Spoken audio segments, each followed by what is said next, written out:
శివమహాపురాణం రుద్ర సంహిత సృష్టికాండలో 11 చాప్టర్లో 37 శ్లోకాల నుంచి శివ పూజ విధి విధానాల గురించి చెప్తూ దేహశుద్ధిం తతః కృత్వా మూలమంత్రం న్యాసీక్రమాత్ సర్వత్ర ప్రణవేనైవ షడాంగన్యాసమాచరేత్.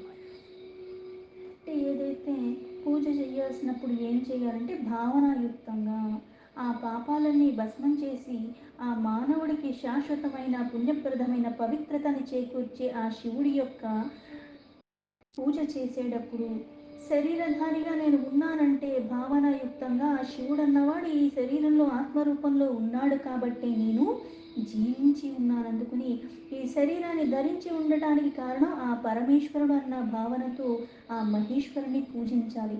అందుకుని ముందుగా ఏం చేయాలి? శరీరాన్ని శుద్ధం చేసుకోవాలి. శరీరాన్ని శుద్ధం చేసుకోవాలి అంటే స్నానం చేసేసి ఉతికిన బట్టలు కట్టేసుకున్నాను కాబట్టి నా శరీరం శుద్ధం అయిపోయింది అంటే కాదు. శరీరంలో ఉన్న ప్రతిదీ అంటే లోపల ఉన్న ఆ మనస్సు, బుద్ధి, అహంకార, చిత్తము, జ్ఞానేంద్రియాలు, కర్మేంద్రియాలు అన్నీ కూడా అంత శుద్ధంగా ఉండాలి. పైగా ఈ శరీర శుద్ధి చేసుకోవడానికి కూడా ఏం చేయాలి? మూల మంత్రాన్ని క్రమంగా న్యాసం చేయాలి.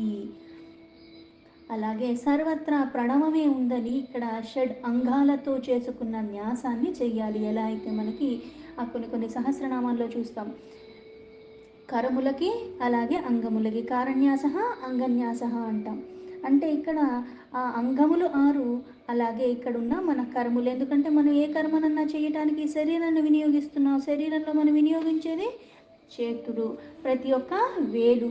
అందుకే కరణ్యాస, ఈ కరములు చేతులకి ఉన్న ఈ వేలులు అన్నీ కూడా మనం చేయటం. అలాగే అంగన్యాస, ఏవైతే షడ్ అంగాలు ఉన్నాయో ముఖ్యమైనవి ఈ శరీరం నిలబడటానికి, ఈ శరీరంలో బుద్ధి అన్నది చంచలత్వానికి లోబడకుండా ఉండటానికి వీటినన్నిటినీ న్యాసం చేస్తున్నాము. కృత్వత్వా హృది ప్రయోగం చ తతః పూజాం సమారభేత్ పాద్య ఆర్ఘ్యాచమనార్థ చ పాత్రాణి చ ప్రకల్పయేత్. ఈ ప్రకారంగా హృదయాది న్యాసం చేసి పూజని మొదలు పెట్టాలి. ఈ హృదయాది న్యాసము అంటే ఏంటి అంటే ఇక్కడ మళ్ళీ ఒక శ్లోకాన్ని చదివి విశేషంగా ఈ న్యాసాన్ని చేసి దాని తర్వాత మళ్ళీ చేయవలసిన క్రతువులకి మనము పూనుకుంటాం. ఏంటి ఆ శ్లోక అంటే ఆదిత్య హృదయాయ పుణ్యం సర్వశత్రు వినాశనం జయావహం జపే నిత్యం అక్షయం పరమం శివం. అంటే ఇదేదైతే ఆదిత్య హృదయం అంటే ఆదిత్యుడు అన్నవాడు ఈ హృదయంలో ఉన్నాడు, మంగళప్రదమైనది. ఇది ఏం చేస్తుంది అంటే శత్రువుల్ని వినాశనం, అంటే శత్రువు అన్నవాడే ఉండడు.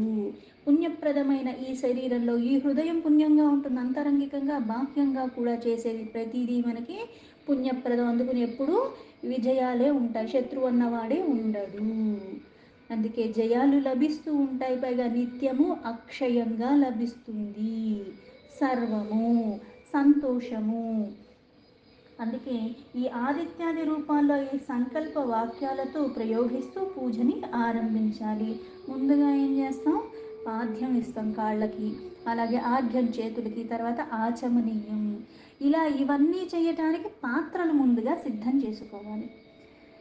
స్థాపయే వివిధాన్ కుంభాన్నవా ధీమయనాతా విధి దభేరాచ్యాధ్యాతైరేవ సంస్థాపయాం భుక్ష్య వారిన. అందుకే విధి విధానంగా ఇప్పుడు మనకి పూజ చేయాలన్నా వస్తువులు సమకూర్చుకొని అప్పుడు అవన్నీ సిద్ధపరచుకొని అప్పుడు పూజకి మనము మొదలు పెట్టుకుంటాం. అందుకే ఇక్కడ బుద్ధిమంతుడు అంటే బుద్ధి ఉన్నవాళ్ళు అని అర్థం, బుద్ధి లేని వాళ్ళు అని కాదు. ఇక్కడ ఒక క్రతువు చేస్తున్నామంటే ఎలా చెయ్యాలి, ఏం కావాలి అన్న అవగాహన ఉండాలి.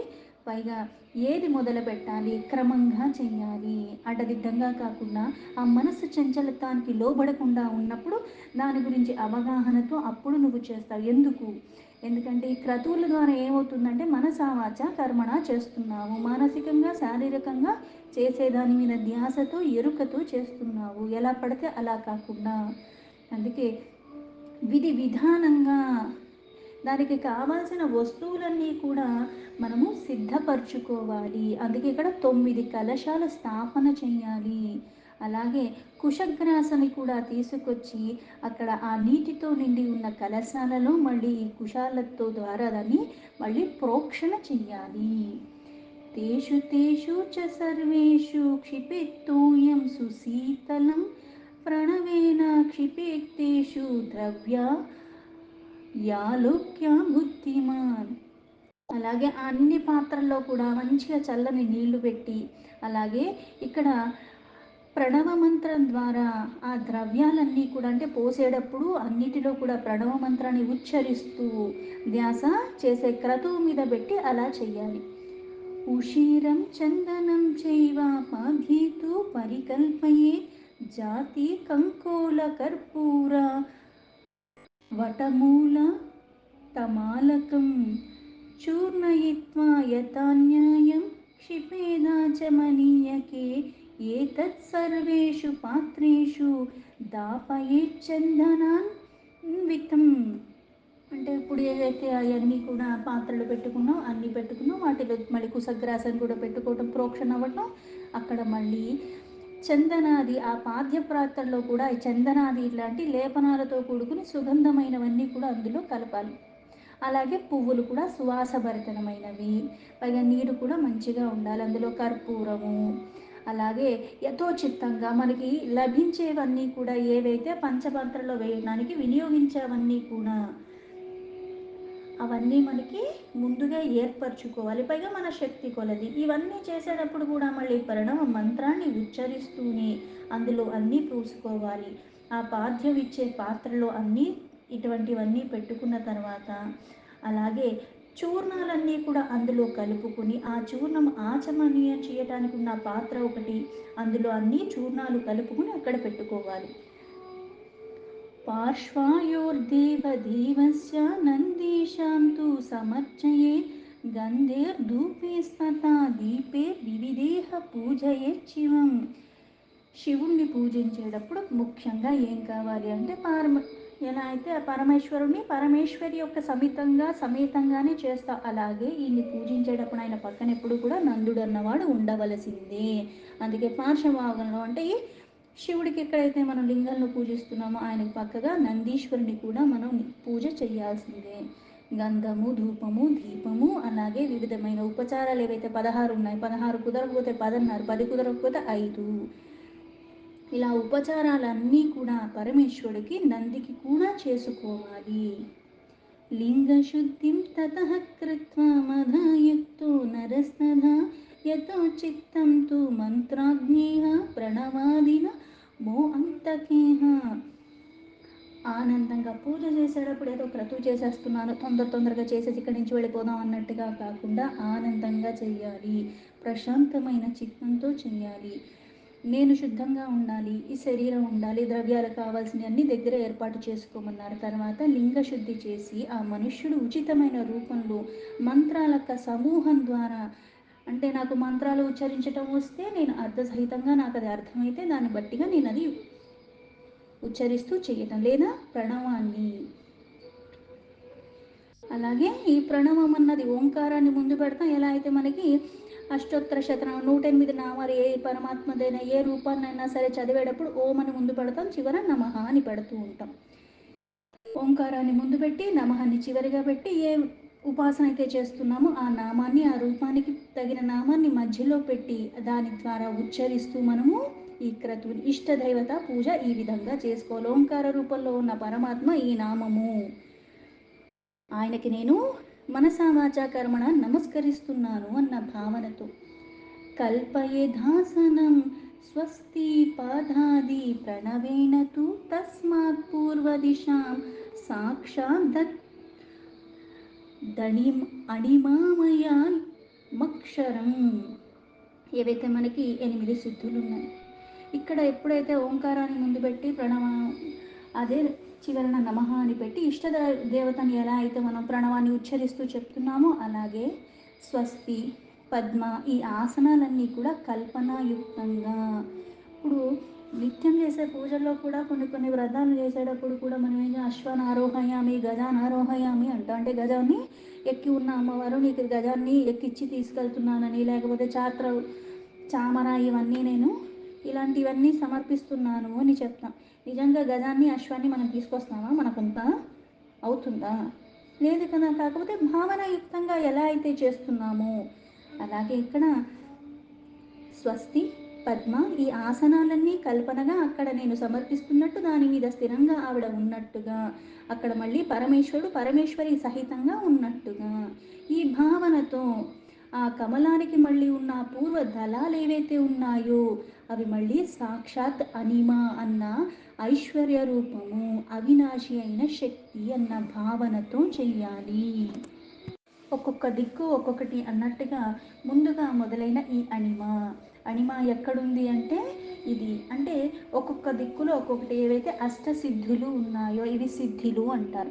ఈ సిద్ధులు ఎలా వస్తాయి అంటే క్రమేణా మనకి అంతరంగికంగా బాహ్యంగా ఆ శుచి ఉండి సాధనలో పరిపక్వత చెందే కొద్దీ నువ్వు సిద్ధి కావాలనుకున్నా వద్దనుకున్నా అసలు అట్లాంటి ధ్యాస లేకపోయినా సరే అవన్నీ కూడా మనకి క్రమేణా వస్తూ ఉంటాయి. మనలో ఉన్న ఆ శుద్ధి కారణంగా, ఆ భక్తి కారణంగా, ఆ శ్రద్ధ కారణంగా ఇవన్నీ మనకి లభిస్తూ ఉంటాయి.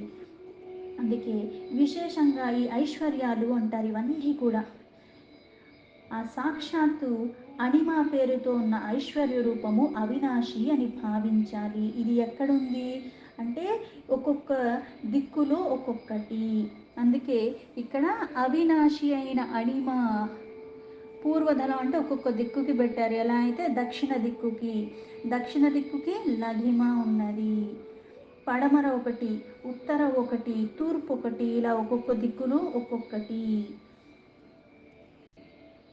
లఘిమ దక్షిణం చైవ మహిమ పశ్చిమం తదా ప్రాప్తిశ్చైవోత్తరం పత్రం ప్రాకామ్యం పావకస్య చ. దక్షిణ దళం లఘిమ మనకి ఎలా అయితే అష్టాదళ పద్మాన్ని ఎందుకు ఏమంటారంటే ఆ దళాల్లో ఏమున్నాయంటే ఒక్కొక్క దిక్కు.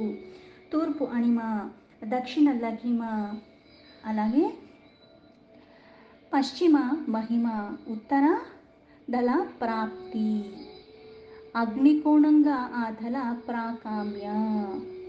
అంటే ఒక్కొక్క దిక్కుకి ఒక్కొక్కటి. ఈ ప్రాకామ్య, వశిత్వ, ఇషిత్వ, సర్వజ్ఞత్వ ఇవన్నీ సిద్ధులు లభిస్తూ ఉంటాయి. అందుకే ఈ అష్టదళాలు ఎప్పుడు అష్టాదళ పద్మాన్ని వేసి మనకి పూజని మొదలు పెట్టమంటారు. నైరుతి ఒకటి, ఈశాన్యం ఒకటి, ఇలా అన్నీ ఉన్నాయి. ఈషిత్వ వాయువ్య కోణంలో వశిత్వ, ఈషిత్వం నైరుతం పత్రం వశిత్వం వాయుగోచరి సర్వజ్ఞత్యం తతీశాన్యం కర్ణికా సోమ ఉచ్యతే. ఈశాన కోణం దళంలో సర్వజ్ఞత్వము అంటే అయితే 8 దళాలు ఉన్నాయో ఒక్కొక్క దళానికి ఒక్కొక్క ఈ సిద్ధులు. అలాగే ఆ కమలానికి ప్రతి ఒక్క కర్ణ దీని కింద ఏముంది అంటే సోమం ఉన్నది. సోముడు అంటే ఆ చంద్రుడు. సోమస్యాధ్యాస్తతా సూర్యస్తస్యాద్యః పావకస్త్వయం ధర్మాధీనపి తస్యాద్యో భవతః కల్పయేత్ క్రమాత్. ఇలాగా ఆ సోముడు కింద మళ్ళీ సూర్యుడు అంటే ఒకదాని కింద ఒకటి అన్ని శక్తులు కూడికతోనే ఉన్నాయి. సోముడు కింద సూర్యుడు, సూర్యుడి కింద అగ్ని, అగ్ని కింద ధర్మం. ఇవన్నీ క్రమంగా ఒకదాని కింద ఒకటి అని ఇది మళ్ళీ క్రమంగా ఏం చేస్తున్నావు కల్పనగా. అవ్యక్తాది చతుర్థీషు సోమస్యాంతే గుణత్రయం సద్యోజాతం ప్రపదామిత్యావాహం పరమేశ్వరం. అలాగే అవ్యక్త రూపంలో ఆ సోముడికి కింద ఏమున్నాయి గుణమయంగా ఉన్నాయి. ధర్మం అని చెప్పారు. మళ్ళీ వాటి స్థానాలు చెప్పిన తర్వాత ఇవన్నీ కల్పన చేసిన తర్వాత అవ్యక్త రూపంలో మహాతత్వము అహంకారము అట్లానే వాటి వికారాలకి భావన చెయ్యాలి. అందుకే ఆ సోముడికి చివర 3 గుణమయంగా ఉంది, సాత్విక, రాజస, తామస. ఇవన్నీ కల్పనాయుక్తంగా చెయ్యాలి. వామదేవేన మంత్రేణ తిష్ఠే చైవాసనోపరి సాన్నిధ్యం రుద్రగాయత్రాం అఘోరేణ నిరోధయేత్. ముందుగా ఆ సద్యోజాత మంత్రము ఈ సద్యోజాత మంత్రం ఇంతకుముందు మనకి చెప్పినట్టుగా సద్యోజాతం ప్రపద్యామి సద్యోజాతాయ వై నమో నమః భవే భవే నాతి భవే భవస్వమాం భావోద్భావాయ నమః. దీని తర్వాత అంటే ఈ మంత్రము పరమేశ్వరుడు శివుని ఆవాహన చేయటానికి సంధ్యోజాత మంత్రాన్ని వినియోగిస్తున్నాం. దాని తర్వాత వామదేవ మంత్రము. ఇప్పుడు ఈ మంత్రాన్ని చెప్పలేని వాళ్ళు ఓం సంధ్యోజాతాయ నమః అని పిలవచ్చు. అలాగే దీని తర్వాత ఓం వామదేవాయ నమః అన్న మంత్రంతో ఆయనకి ఆసనంలో సమర్పించి అక్కడ విరాజమానుడుగా ఉండమని. వామదేవాయ నమో జ్యేష్ఠాయ నమః శ్రేష్ఠాయ నమో రుద్రాయ నమః కాలాయ నమః కలవికరణాయ నమో బలవికరణాయ నమో బలాయ నమో బలప్రమదనాయ నమః సర్వభూతధమనాయ నమో మనోన్మనాయ నమః.